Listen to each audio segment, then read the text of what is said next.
What's up everyone, Randall here from Go for Noobs, aka Golang for Beginners. Today's episode we are going to be talking about switch statements, hopefully in less than 5 minutes. Alright everyone, welcome to the episode on switch statements. We're going to go over how to make switch statements really quickly in less than 5 minutes. So, let's get into it. Basically, switch statements are a conditional statement that allows you to check between different conditions. So we'll get started on the Go playground at play.golang.org. And to begin with, we're going to just define a variable I.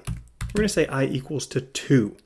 And we're basically just going to create a switch statement that is going to do the same as an if-else statement for this example right here. So basically how we do it is we say switch, and then we define what we're switching over. We put some curly braces, and inside the curly braces we have certain conditions. So the condition would be case 1, and this would be if I is equal to 1, then we want to do this thing, so we would do from print line 1. And then in the other thing, so basically an if-else statement, the if is if I is equal to 1, the else would be default here.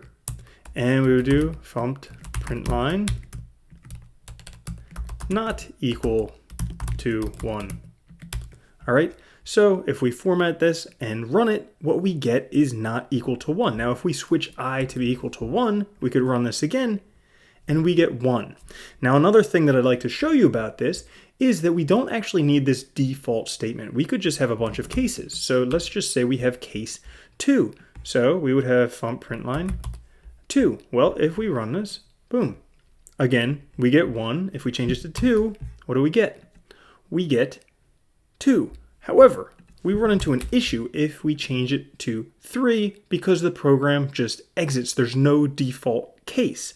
So including a default case is very helpful. But another thing you can do is you can have multiple different things in a case. So let's say case 3, 4, and then we put the semicolon, we do print line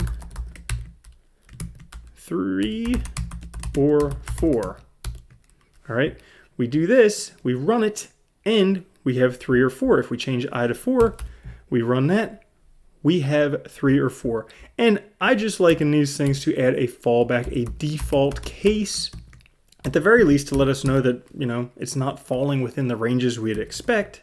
So print line, not any of the above.